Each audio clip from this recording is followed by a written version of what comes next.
Hare Krishna, Prabhuji, Danvat Pranam. So, Hare Krishna, dear devotees. So, welcome to our Nityam Bhagavad Sevaya classes. And we have His Grace Harilila Prabhu with us, with whom we are learning and going deeper into the first 3 verses of Srimad Bhagavatam. So, welcome Prabhuji and all of us. We welcome Prabhuji by loudly chanting Hare Krishna Mahamantra. Hare Krishna, Krishna Krishna, Hare Hare. Hare Ram, Ram Ram, Hare Hare. His Grace Harilila Prabhu ki jai, Jagat Guru Srila Prabhupada ki jai. Okay, so we'll start with invocation. And today we'll see the second sloka. Om Namo Bhagavate Vasudevaya, Om Namo Bhagavate Vasudevaya, Om Namo Bhagavate Vasudevaya, Nigamakalpatarorgalitam phalam sukamkatam vita dravisamhitam vita bhagavatam rasamalayam muharagorisika bhuvivavakaha Narayanam namaskritya naranchaiva narottamam devim saraswatim vyasam tato jayam mudiraye Ashtaprayesha Bhadreshu Nityam Bhagavata Sevaya Bhagavati Uttama Shloke Bhaktir Bhavati Naishtiki Om Jnanatimanandasya Jnananjana Shalakaya Chakshurun Vilitam Yena Tasmai Shri Gurave Namaha Sri Chaitanya Manobishtam Stapitam Yena Bhutale Swayam Rupakada Mahyam Dadadi Sabadantikam Vande Aham Shri Gurun Sri Yuta Padakamalam Shri Gurun Vaishnavamscha Shri Rupam Sagrajatam Sakhagana Raghunathan Vitam Tam Sajivam Sadvaitam Savadutam Parajana Sahitam Krishna Chaitanya Devam Shri Radha Krishna Padan Sakhagana Lalita Shri Vishakanitamscha He Krishna Karuna Sindhu Dina Bandho Jagatpate Gopesha Gopika Kanta Radha Kanta Namostute Tapta Kanchana Gaurangi Radhe Vrindavaneshwari Vishabhanusute Devi Pranamami Haripriye Vanchakalpatarubhyasya Kripa Sindhubhye Vacha Patitanam Pavanebhyo Vaishnavebhyo Namo Namaha Namo Vishnupadaya Krishna Prashtaya Bhutale Srimate Bhaktivedanta Swami Nitinamine Namaste Saraswate Deve Gauravani Pacharine Nirvishesha Shunnavadi Paschayata Deshatarine Jai Shri Krishna Chaitanya Prabhu Nityananda Sri Advaita Gadadhara Shiva Sri Gaura Bhakta Vrinda Hare Krishna Krishna Krishna Hare Hare Hare Rama Rama Rama Hare Hare Mukam Karoti Vachalam Pangalangayate Gurmitpapadam Hamande Shri Gurum Dinataranam Paramananda Madhavam Sri Chaitanya Meshwaram Kathanchana Smrite Yasmin Shkaram Sukram Bhavet Smrite Vitam Syat Sri Chaitanyam Namantam Hare Krishna. So, having explained the main subject matter of the book, which is Krishna and the interaction of his energies, both in the spiritual and the material world, and Jiva and his relationship with Krishna. So now, Vyasadeva is going to explain the qualification of those who can read Srimad Bhagavatam.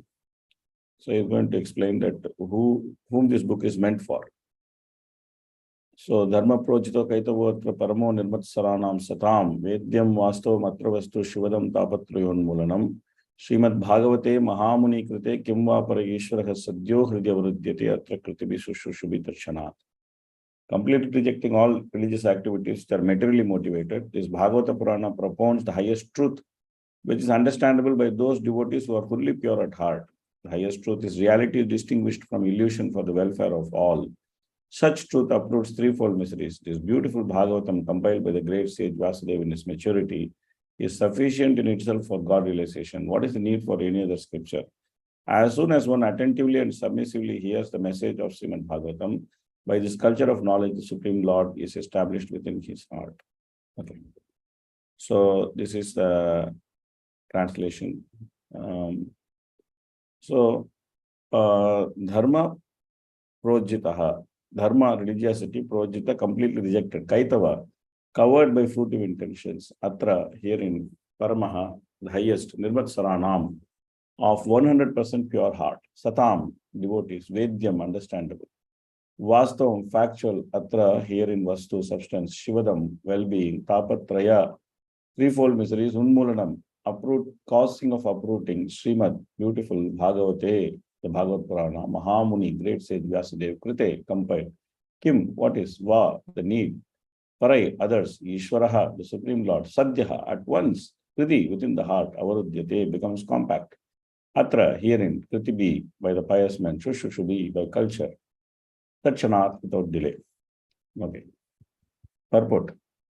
Religion includes 4 primary subjects, namely pious activities, economic development, satisfaction of senses, and finally liberation from material bondage. Irreligious life is barbarous condition. Indeed, human life begins with religion. Eating, sleeping, fearing, and mating are the 4 principles of animal life. These are common both for animals and human beings.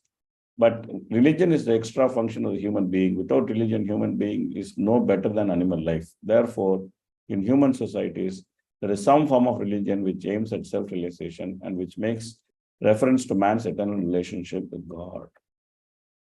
In lower stages of human civilization, there's always competition to lord it over the material nature, or in other words, there is a continuous rivalry to satisfy the senses. Driven by such consciousness, a man turns to religion. Thus, he performs pious activities and religious functions in order to gain something material. But if such material gains are obtainable by other ways, the so-called religion is neglected. So that is the situation of modern man. Man is economically thriving, and at the present, he is not interested in religion. Churches, mosques, temples are now practically vacant.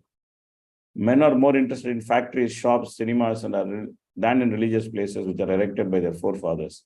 This practically proves that religion is performed for some economic gain. Economic gains are needed for sense gratification. Often one is baffled in the pursuit of sense gratification. He takes to salvation and tries to become one with the Supreme Lord. Consequently, all these states are simply different types of sense gratification. It's a very significant explanation of the purport of the shloka, Dharma Projita Kaitava Atra. So, this is very interesting that Dharma Projita Kaitava. Kaitava means cheating. Projita means that it has been kicked out. So, cheating Dharma has been kicked out. So, what is cheating Dharma? Cheating Dharma is a Dharma which is based on envy. That is cheating Dharma. So, what is that cheating Dharma? Why we are saying that cheating Dharma is a Dharma which is based on envy? Because originally we became envious of Krishna. That's why we came to this material world. And in this material world, the envy of Krishna is first of all, it is being experienced as self-envy. One becomes envious of oneself, is self-envy. It is very interesting that there's something called as self-envy. Prabhupada talks about it. Actually, Chitraketu talks about it in the 6th canto when he praised Lord Sankarshan. And Prabhupada talks about it also. So what is this self-envy? Self-envy is that one becomes envious of oneself. So in order to understand this, first of all, one should try to understand what is self. That is the most important question, that what is self? Is self the body? Now, it is very easy to understand that self is not the body. Why it is very easy to understand self is not the body? Because body is changing, but our identity is not changing. When I was 5 years old, I had a different body. Now I am 52 years old, I am having a different body. So when I was 5 years old, I was very thin. My hair was very black, and I was very sturdy. I was not wearing the specs. I was very fair. And now I am 50 years old. I am neither very fair. I am bulky. I am wearing a specs. My hair has all gone white. So the body has changed. So the body has changed from 5 years to 50 years. But I have not changed. Till now, someone calls me Hari. I'm just turning back and telling, why you are calling me? I'm asking. I'm not thinking, oh, at 5 years, different body was there. At that time, I was Hari. Now I'm 50 years, different body. Now I am not Hari. I'm not thinking it. I'm still thinking that I'm the same person. So therefore, it is very easy to see that we are not this body. It's very easy to see. And then the question comes, then what are we? Are we the mind? It is a little difficult to understand that we are not this mind. It's very little difficult to understand. It's easy to understand we are not this body, but it's a little difficult to understand we are not this mind. Because we are actually closely identifying ourselves with the thoughts of the mind. But how to understand that I am not this mind? Because I want to be happy, but my mind is not letting me to be happy. If I am this mind. If I want to be happy, mind should let me to be happy. Is it not? It's a simple thing, right? I want to be happy. And that is my intention. Is there anybody who doesn't want to be happy in this group? Somebody is thinking that, no, I don't agree with this. I don't want to be happy. Somebody is there like that. Nobody is there like that. Okay. Everybody wants to be happy. But is mind allowing us to be happy? No, mind is not allowing us to be happy. Sometimes mind is allowing us to be happy. Sometimes mind is disturbing us and it is not allowing us to be happy. So mind is, we are wanting something, but mind has its own demands. It is wanting something else. So by studying the activities of the mind, one can understand that mind is working independent of us and is trying to drag us along with that. Sometimes we may become sick and the doctor will say, don't eat ice cream. You are sick. If you eat ice cream, you'll be in problem. Don't eat ice cream. But then we go and then we see everybody else is eating ice cream. Then mind is telling, hey, everybody is eating ice cream. Why are you not eating ice cream? What is the problem? You just eat ice cream. Later you'll become a little bit more sick. You can go and eat 2-3 tablets and you can make yourself all right. But you see this opportunity to eat ice cream. You are losing this opportunity. Eat ice cream, man. Mind is telling. But if you are the mind should tell us that, hey, don't eat ice cream. This is not good for you. No, mind is telling what it wants. Mind is telling what it wants. So therefore, we can understand by the independent working of the mind that mind has its own interest. We have our own interest. And sometimes both of them are matching. Sometimes both of them are not matching. So therefore, we can understand that we are not our mind also. So we are not our body. We are not our mind. So what are we? So Krishna says we are spirit soul. In Bhagavad Gita, all of us are aware. Krishna says that we are spirit soul. You are that person who are occupying this body. You are occupying this body. You are not this body. You are the person who is occupying this body. And you are trying to exploit this body. Apareyam itastunyam prakriti viddhime param jiva bhutam mahabaho yayedam dharayate jagat. That there is the jiva bhuta or the soul who is actually occupying this body, and he is trying to do some activities in this body. So what kind of activities we are doing? We are doing 2 types of activities. One activity is impious activity, another activity is pious activity. Now, impious activity, everybody knows it's not good.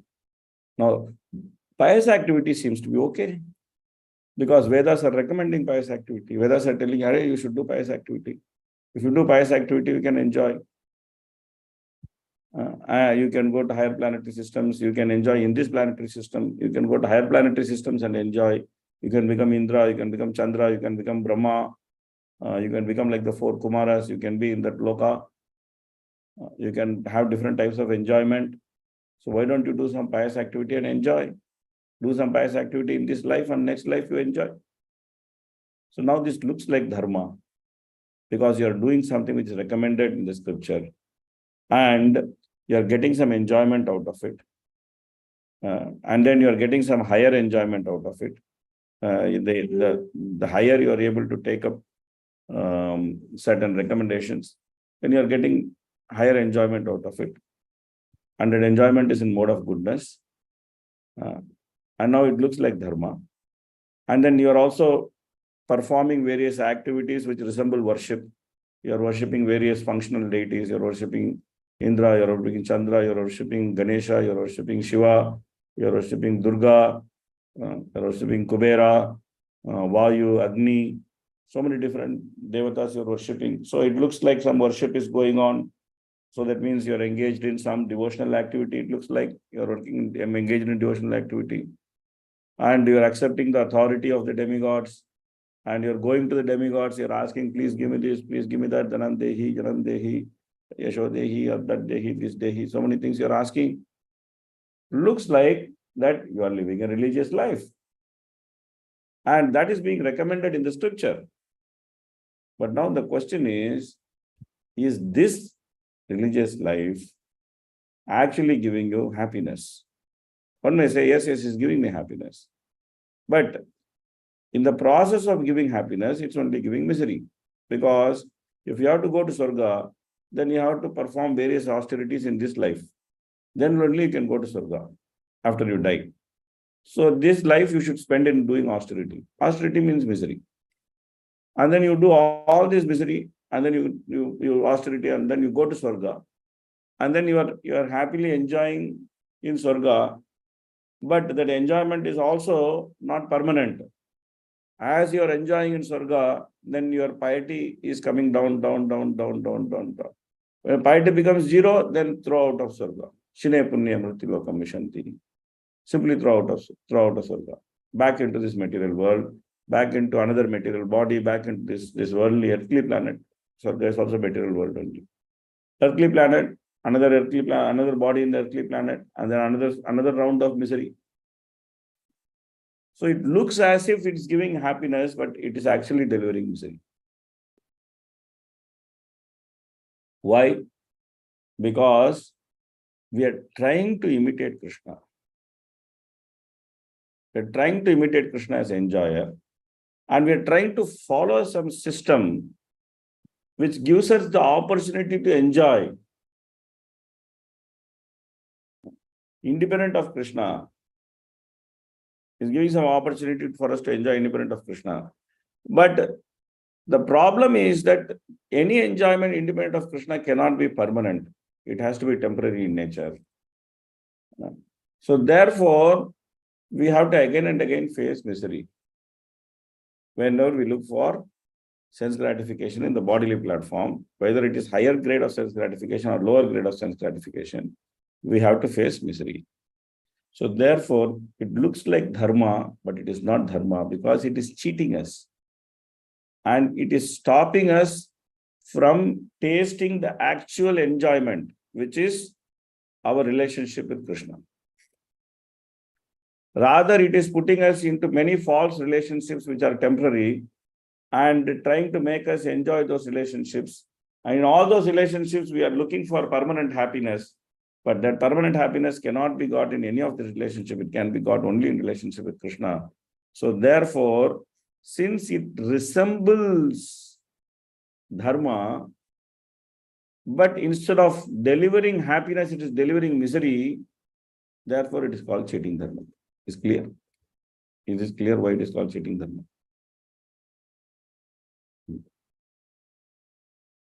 So it's supposed to give us happiness, but it's not giving us happiness. It's giving us misery. Looks like it is giving us happiness. There's some experience of happiness, but that happiness is not permanent. Once that happiness is over, you're back to misery. So therefore, it is called cheating dharma. This whole dharma artha kama business, which Prabhupada explains, that religion includes 4 primary subjects, namely pious activities, economic development, satisfaction of the senses, and finally liberation from material bondage. Even that so-called liberation from material bondage is actually coming due to frustration. There is raga, there is bhaya, and then there is krodha. Raga means attachment. That we get attached to so many different things in this material world. Oh, my house, my this, my that, my relatives, my husband, my wife, my family, my dog, my car. So we get attached to so many different things. So one devotee was discussing with me about Vanaprastha life. I was telling that, I should take Vanaprastha, now what to do? I told, okay, this is, you simplify your life, you do this, you do that. All these things we're discussing. Then he asked me, well, how about coming to Mayapur? I said, yeah, it's an option. If you want to come to Mayapur, you can always come to Mayapur. Then we started discussing the details of how we can shift to Mayapur. Then I said, okay, you whatever is there, you in your hometown, just sell it off everything, just encash it, buy a small house here in Mayapur, and then settle down here. And then whatever excess money is there, put it in bank, get some interest, be happy, do some service, and be in Mayapur. He said, yeah, everything is good. And then suddenly he asked me, what will you do with all those wooden almiras which I have in my house? I said, just sell it. What is the problem? Then he asked me, how can I sell it? I said, what is the problem? They are all nice, because I know his house. They are very nice almiras. They are all nice almiras. You will get good money for it. Sell it. He said, no. These almiras are there in my house for past 3 generations. It is my great-grandfather's almira. One is made of rose wood, one is made of teak wood, one is made of this wood, one is made of that wood. I said, okay, you decide whether you want almira or you want Krishna consciousness. If you want almira, then keep it. If you want Krishna, then don't worry about the almira. As long as you can utilize it, it is fine. If you cannot utilize it, what will you do with it? If you are attached to almira, how will you go to Krishna? So then both of us are laughing. And then anyway, the devotee did shift to Mayapur. He left all the almira. Anyway, so the point is that the attachments are so strong. This is called raga. So then we also know at the back of our mind that even though we are attached to this so much, it is not going to stay with us. It is not going to stay with us. It is the very nature of this material world, whether it is people or things. People also will not stay, things also will not stay. People will move away, things will get spoiled. And we know this at the back of the mind. So we are always fearful that when this is going to go away. Bhaya, they are always fearful. When this is going to go away. So the mother, she puts so much affection on her son, and then she raises her son. She calls him Ladla, Bablu, Dablu, Diblu, whatever it is, and then she raises so nicely. But she is always thinking at the back of her mind, this guy will get married, he will bring one wife, and then this wife will come, and then he become the object of his affection. And this fellow will not even look at me. So she herself will find one girl, and she will only get this girl married to her son. And she will only fight with that girl. She will only say, oh, kaisa bahu leke aaya, maine mera zindagi kharab kar diya, ye kar diya, wo kar diya, da, da, da, da. All these things they will sit and talk. Why? Simply out of attachment. Simply out of attachment. So, the sense of duty is there. Okay, abhi bacha bada ho gaya, usko shaadi karane ka hai. Sense of duty is there, but along with that sense of duty, the fear is also there. If shaadi karayega to ladki ke piche bhagega. The fear is also there, bhaya. And then when that actually happens, you become very angry. Krodha. Then so much of fighting is there, or so much of misunderstanding is there. Krodha, angry. And then finally you say, ठीक है, कोई नहीं चाहिए. आप लोग जाओ, जिसको जाने का जाओ. This is renunciation. Tyaga. But this renunciation is coming simply out of frustration. Is not coming from mature understanding that, okay, I am done with this body. I don't want this body. I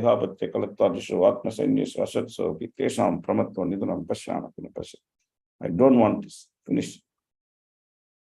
I don't want to be like this. That simply thinking that my family is everything, family is everything, family is everything. I don't want to be like this.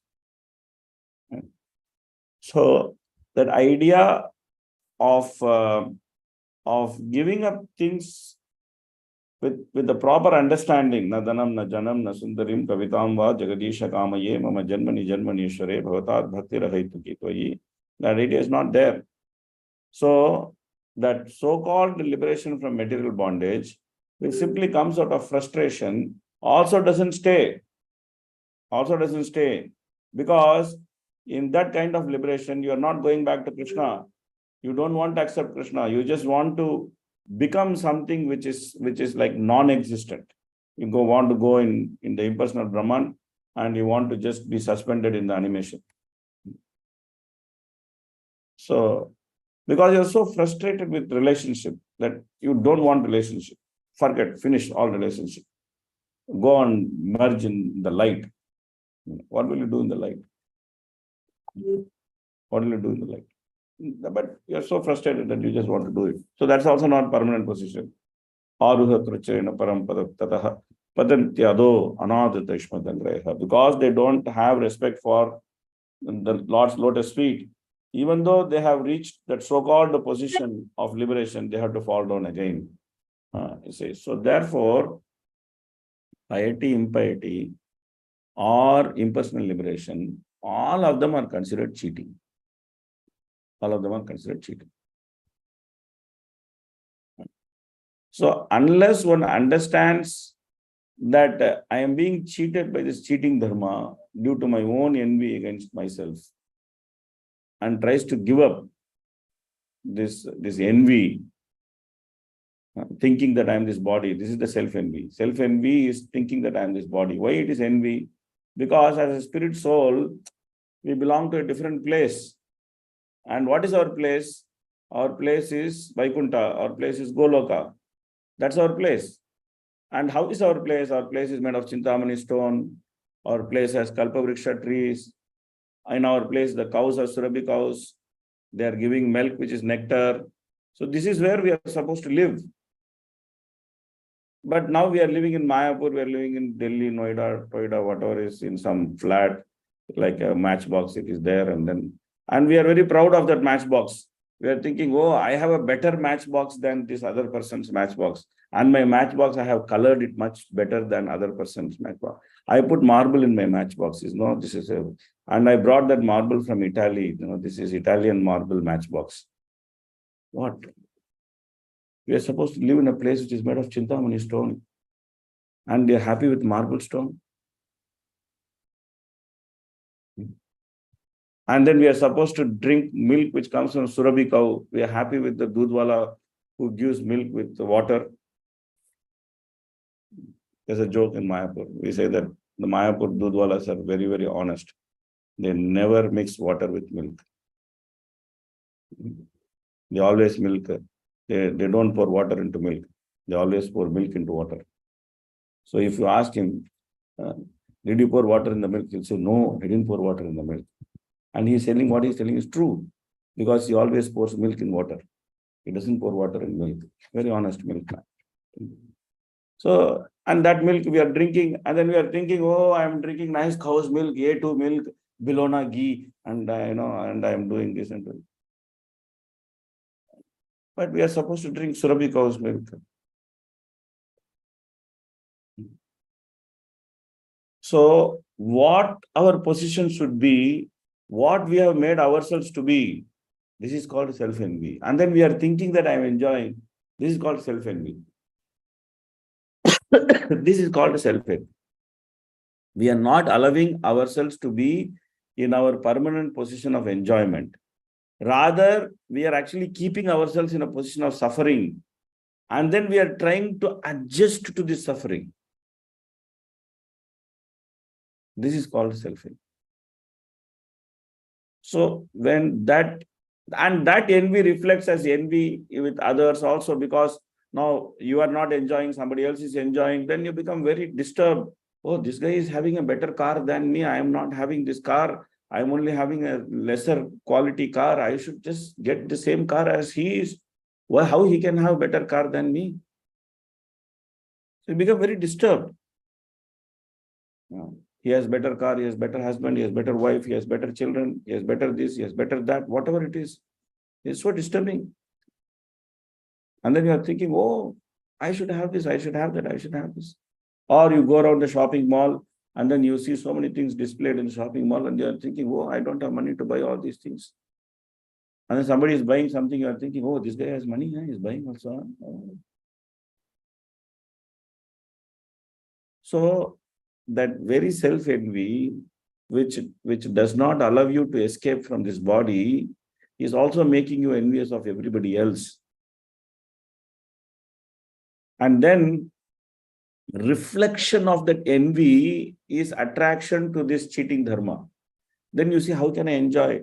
Oh, if I do pious activity, if I give 1 rupee to Brahmana at the right time, in the right place, in this lifetime, to a qualified Brahmana, just I give 1 rupee, This can come as 1 crore rupees in next lifetime. So now I can invest 1 rupee and I can get 1 crore rupee. So let me find that Brahmana, let me find the time, let me find that place, and let me give him that 1 rupee. Now I am assured of 1 crore in my next life. Very good. I will enjoy that time. I'll see. I'll see. So this attraction to material piety, which comes out of this attachment for sense gratification, is making us mad. And it is actually keeping us in this material world again and again, taking us from one body to another body. So therefore, this is called cheating. It's called cheating. So in order to come out of the cheating dharma, then one should give up that envy. One should give up that envy. So that is why Nirmatsaranam, Matsarya. Matsarya means envy. Nirmatsaranam means a person who is not envious. So that person can appreciate that there is no essence in these activities, which is like the so-called dharma. There's no essence in these activities. There's no essence in praying these demigods. There's no essence in trying to do some pious activity. Let me engage in devotional service. Let me engage in devotional service. Yes, Rukmini has said. Prabhuji, as we see that Prahlad Maharaj and Dhruv Maharaj, in the Prahlad Maharaj case, Prahlad Maharaj is a pure devotee. In the case of Dhruv Maharaj, in the earlier time, he wanted to sit on the lap of his father, but the story is like, for this reason, he get out of the home, but by the mercy of Krishna, he got Narad Muni. His desire was material, but yes, later on, he became very spiritual like this. So, Prabhuji, as we were talking that for any of the reason, that is, I want to talk about more, I want to request you to talk about more about Falgu. We leave something out of, you said that out of, that it was not in our account. So we leave something out of frustration or something. But later on, as Krishna also says that 4 types of people come here. If I talk about myself, I was not pure devotee, I think, before coming to Krishna consciousness. But slowly, gradually, we go towards the pure devotion. So if how to understand that if any of the reason, if people are coming and going towards, we are taking the example for Dhruv Maharaj also. So how to understand this Falgu renunciation also? That renunciation also help us to become a pure devotee. See,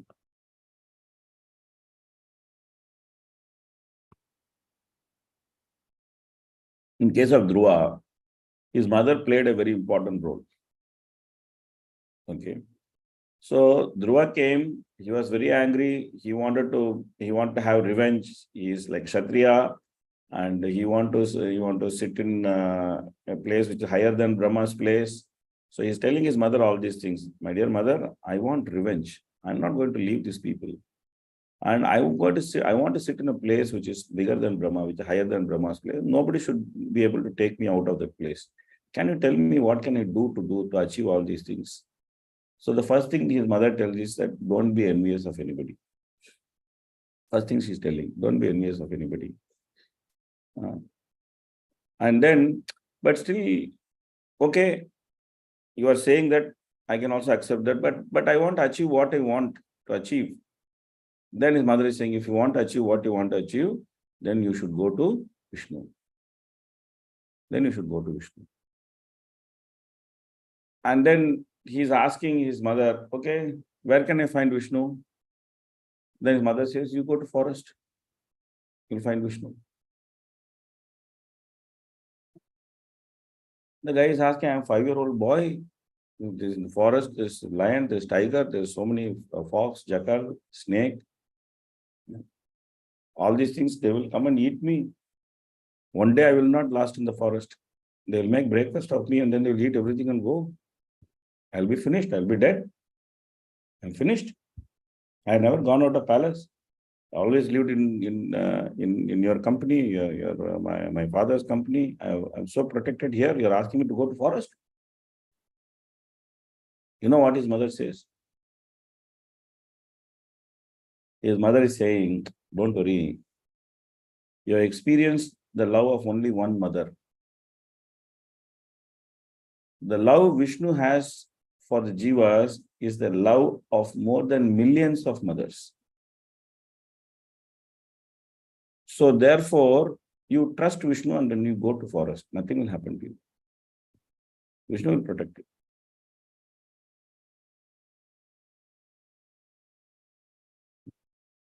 And then she says one more thing. Don't go to any demigods. Very specifically she's saying, don't go to any demigods. Because all the demigods, they are looking for the favor of Lakshmi Devi. And Lakshmi Devi herself is looking for the favor of Vishnu. So you better go directly to Vishnu only.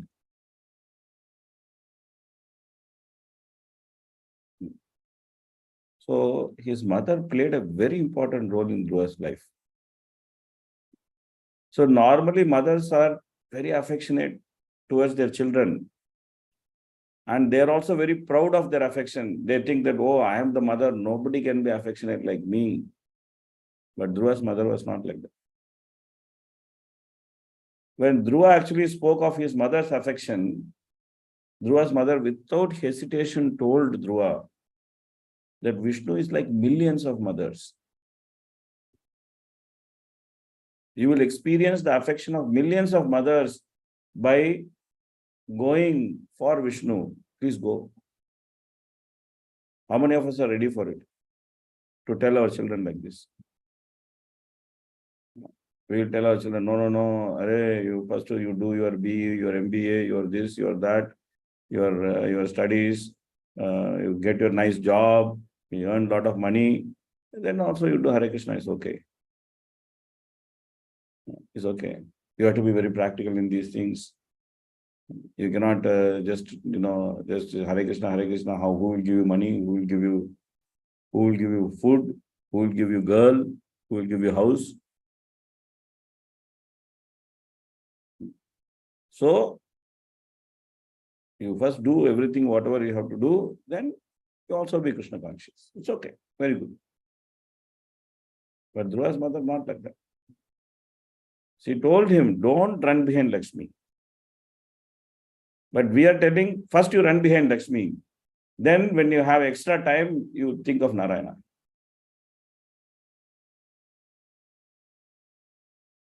She's an extraordinary lady. All the ladies in Bhagavatam are extraordinary.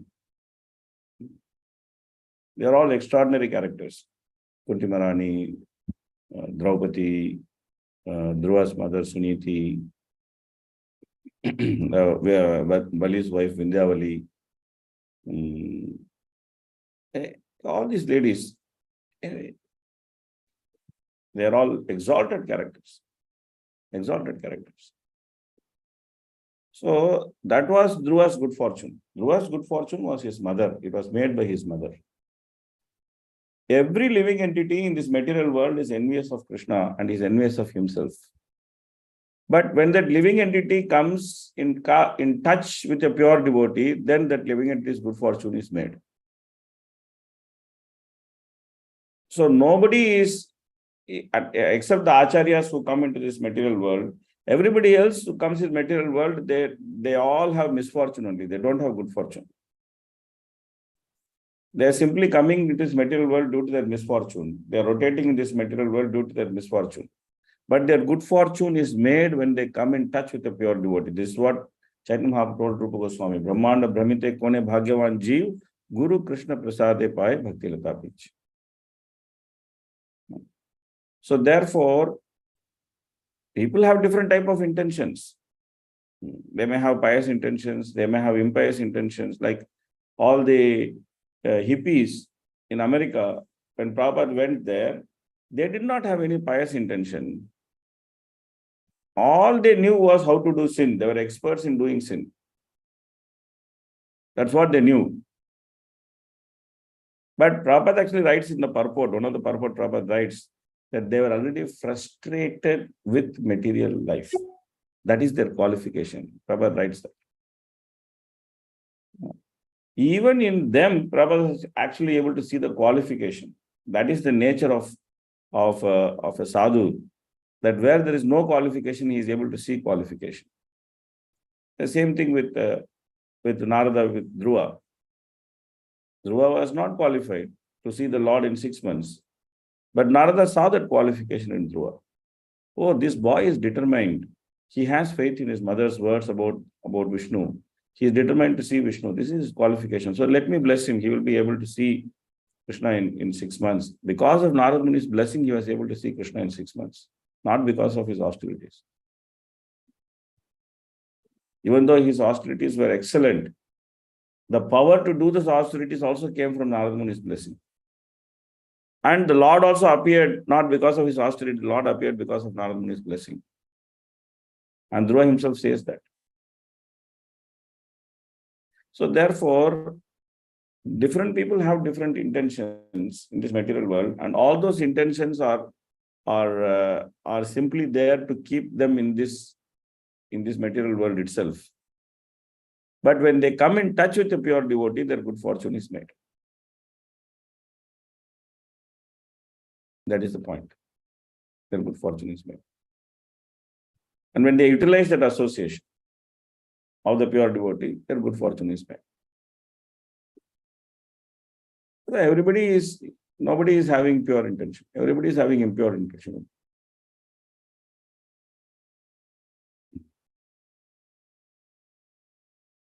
So let's continue. Somebody else can read in the Vedas.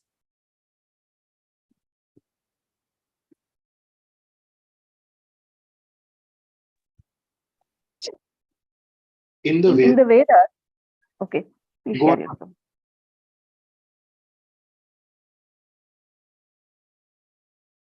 In the In the Vedas, Vedas, the above mentioned 4 activities are prescribed in the regulative way so that there will not be any undue competition for sense gratification. But Srimad Bhagavatam is transcendental to all these sense gratificatory activities. It is purely transcendental literature which can be understood only by the pure devotees of the Lord who are transcendental to competitive sense gratification. In the material world, there is keen competition between animal and animal, man and man, community and community, nation and nation. But the devotees of the Lord rise above such competitions. They do not compete with the materialists because they are on the path back to Godhead, where life is eternal and blissful.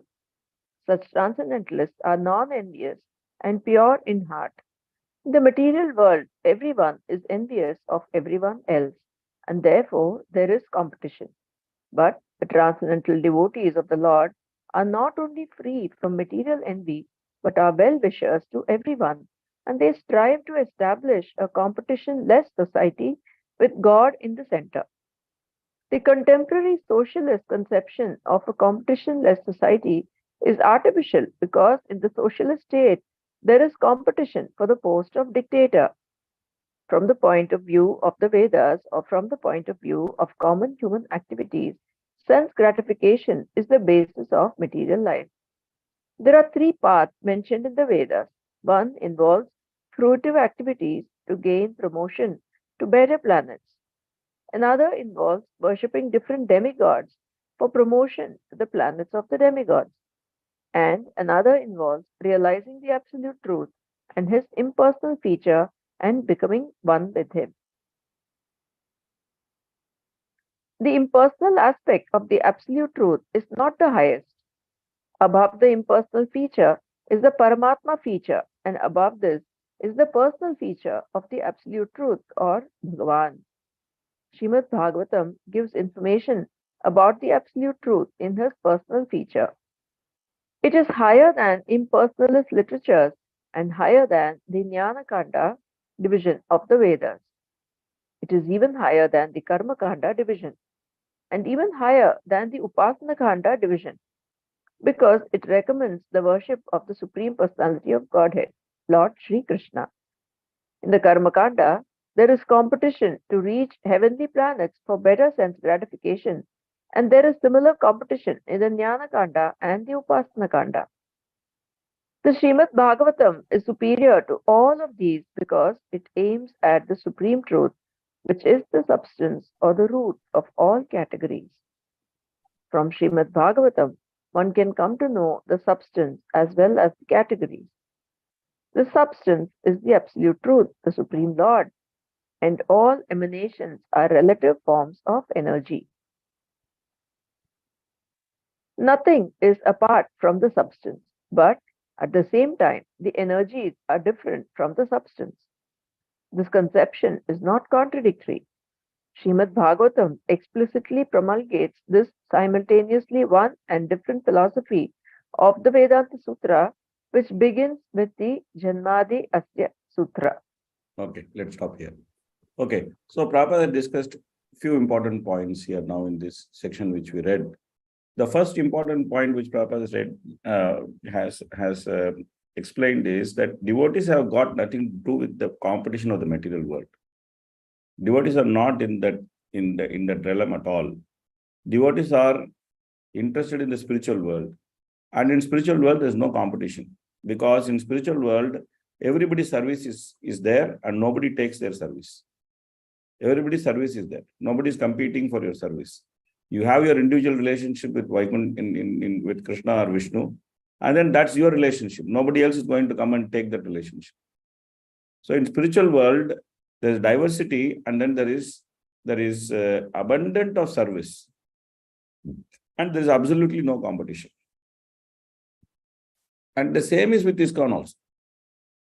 Even in ISKCON, the competition is not exist because of envy. The competition simply exists because there is some fun in that competition. And in the process, the Lord's service is performed very nicely. That's how the competition exists. I remember that there was always competition between Delhi and Mayapur for who will come first in the book score, in the book scales. And one time we were launching the Mayapur marathon, and his son as Gopal Krishna Goswami Maharaj was there. And then he also came, and instead of Bhagavatam class, we are having the marathon launch class, and all the devotees were giving their blessings to the Sankirtan devotees. And then the Sankirtan devotees asked Gopal Krishna Maharaj that, Maharaj, please give us blessing that we should come first this year and we should beat Delhi. Then Maharaj said, yes, you have my blessing. You come first this year and you beat Delhi. And then he said that I will go to Delhi and I will tell that I have given you my blessing to them, so that they will become very alert and they will try to beat you. And after that, Jayapataka Maharaj went to Delhi for some reason. He was in EOK temple. And then the Sankirtan devotees there, they went to Jayapataka Maharaj and told him, Maharaj, please give us blessing that we should come first this year. And Maharaj said, yes, I'll give you a blessing that you come first this year. And then they said, Maharaj, can you please sign a book for us? And then he signed a book. And then they said, okay, now this book is signed by Jayapataka Maharaj. Can somebody buy this book? Like that. So this is good, because before this competition was there between Delhi and Mayapur, the books were selling at certain level. But when this competition between Delhi and Mayapur started, then the book sales went to a completely different level. So this is auspicious competition. This competition is auspicious because this competition causes auspiciousness to the whole world. And I remember 3 years back, Vaisheshika Prabhu was telling that, Delhi and Mayapur are competing with each other, and they're thinking that there is no competition for them. In visibility, there's no competition for them. And he said, wait for some time. ISV will come and compete with all of you. So it's good. It's good because Delhi and Mayapur, if they're just competing with each other, then they'll also become very bored. Okay, it's time Delhi, this time Mayapur. Now the third player comes inside. And then he says, okay, you Delhi, you Mayapur, I'm going to overtake both of you. Then everybody becomes, so this is good. This is not a problem. But the material world competition is full of envy. And devotees have got nothing to do with that competition. They're not interested in the competition. That's a very important point which Prabhupada makes. They're not interested in the competition of the material world.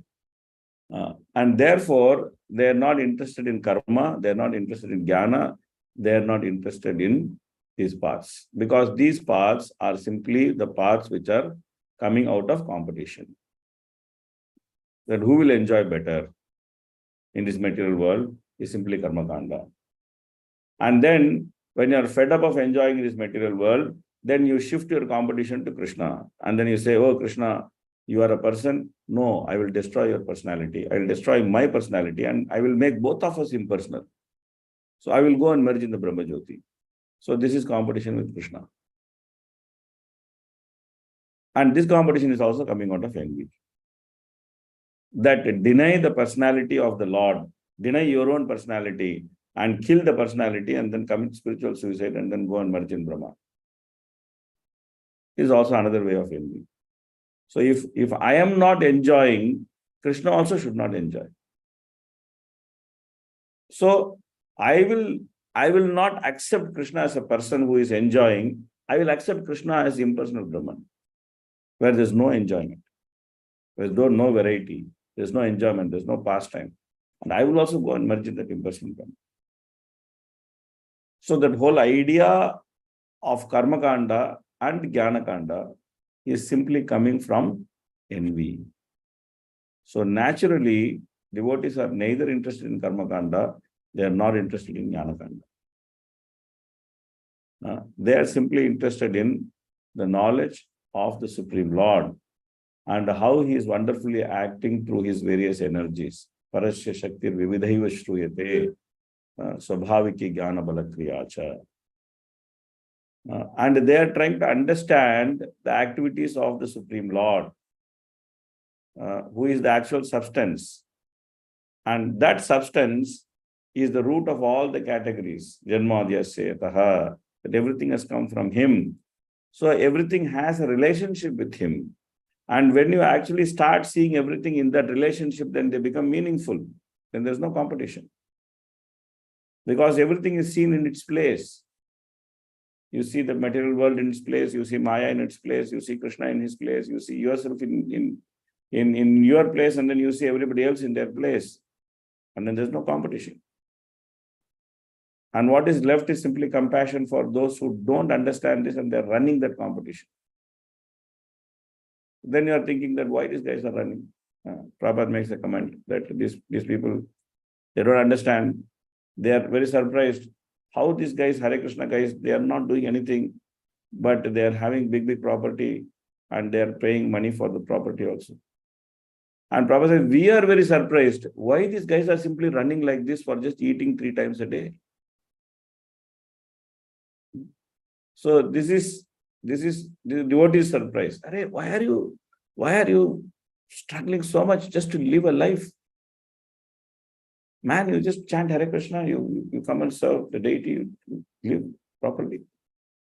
So the point is that devotees are not interested in anything which is based on envy.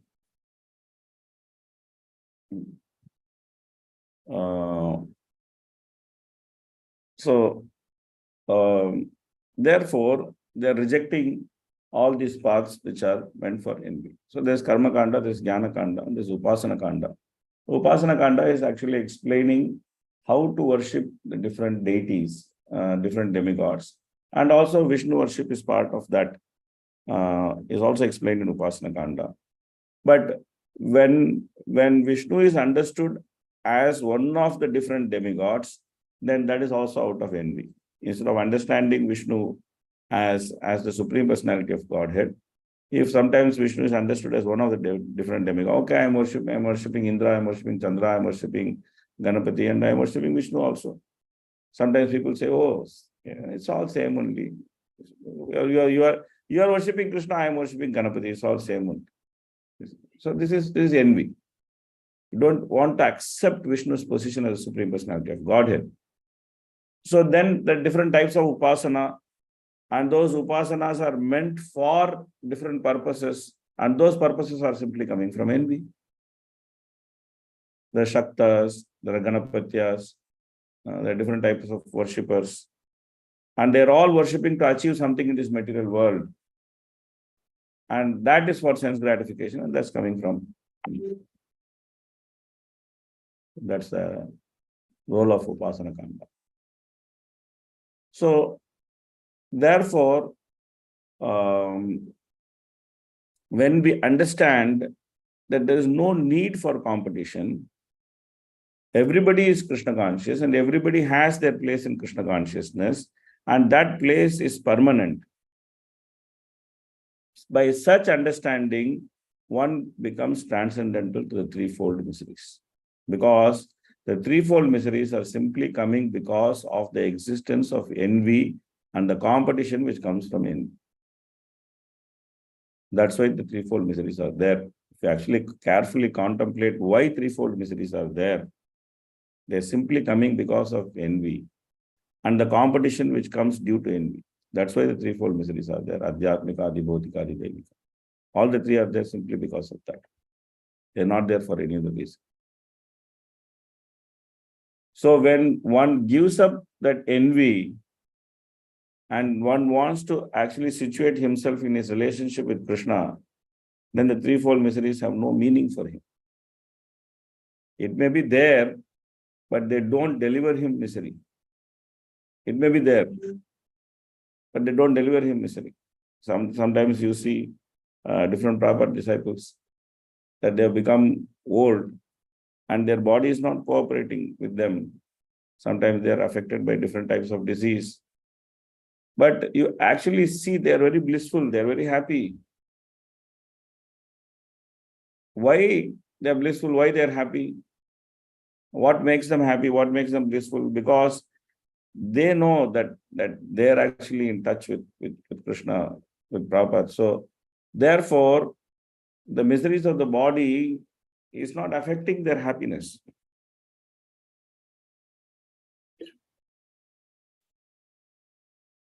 So if it is not affecting their happiness, it is no longer misery. It is no longer misery. Because the very nature of misery is that you should not let you to be happy. But if you're happy in spite of the presence of the so-called misery, then it's not a misery. So therefore, giving up that envy is the basis of becoming free of the threefold material miseries. And one can give up that envy by understanding one's constitutional position with Krishna. And by understanding that that position cannot be taken away by anybody, by being situated in that position, one can completely give up envy. But this is a very exalted personality. He's not a normal person. He's not a sadhaka, he's a siddha. He is a person who has actually achieved the entire fruit of Krishna consciousness. So he is qualified to read and relish Srimad Bhagavatam. So this is one person who is unbiased. So this is what Prabhupada is saying, unbiased reader. If you remember the previous purport, in the last paragraph, Prabhupada is saying unbiased reader. This is one class of unbiased reader. He has no bias. He understands everything as they are. He sees the position of demigods, he sees the position of conditioned souls, he sees the position of various bodies, he sees Krishna's position, he sees Maya's position, he understands everything. So therefore, he is not biased towards anything. And he sees everything as they are and accepts everything in relationship with Krishna. So he is an exalted personality. So he is fit to read Bhagavatam. Then there's also another class of unbiased reader who is fit to read Bhagavatam. And who is that? We'll see tomorrow because time is up today. We'll see tomorrow. Okay? We'll meet tomorrow. Thank you so very much, Prabhuji. So like Prabhuji gave the analogy how Dhruv Maharaj's mother played an important role on meeting Narad ji. So similarly, pure devotee Srila Prabhupada is there. He wants us to go back to Godhead. And Harilila Prabhu is facilitating us that we get attached to Bhagavatam, to reading Bhagavatam, to have practice sincerely Krishna consciousness. So we are very, very, very grateful to you, Prabhuji. There are one or two questions, Prabhuji. Should we take them tomorrow? We can quickly answer them now. So, Okay. what is the meaning of moksha, liberation in 4 purusharthas? Is impersonal liberation, Sahaja Mukti. Correct. This is what this is. Is it correct that for karmis, even promotion to higher planets is considered similar to liberation? No, it's not considered similar to liberation. They understand that they are going there for enjoyment and then they have to come back. Do karmis even obtain liberation? Yeah, when karmis naturally, after many lifetimes of being karmis, naturally when they become jnanis, they may seek for liberation and then they may try to obtain the liberation. And when the jnanis attempt many lifetimes of liberation, finally they come to understand that Vasudeva is everything, they become devotees and ultimately they get liberated. So this is all explained in Bhagavad Gita. Yes, Asim Gopaputra. Hare Krishna, Prabhuji. Prabhuji, you spoke in the beginning Hare about- Krishna. Prabhu, थोड़ा सा जोर से बोलिए. Yes, We Hare can- Krishna, Prabhuji. Then, no? Prabhuji, you spoke about the acceptability of the Vedas in the beginning. So, Prabhuji, my question is like, if someone is living a pious life and following the Vedas, Dharma, Arth, Kam, Moksha, so is that also a cheating dharma? Matlab, though, That's what we are trying to explain in the class, no, that it is cheating dharma because accepting that dharma for the sake of sense gratification, it looks like dharma, but it's actually giving you misery. Is it not? But sorry, Prabhuji, but again, but then Vedas also, we hear in most of the time, ki Vedas are also, they also lead us to this spiritual journey. They help us in our spiritual journey if we follow the Veda. Correct. But then Prabhupada says it's like, trying to climb a 100-story building through the staircase. So there is a lift to go to the 100th story of the 100-story building, and there is a staircase to climb the 100th story of the 100-story building. So which will you choose? You will choose the lift or you will choose the staircase? This lift, Prabhuji.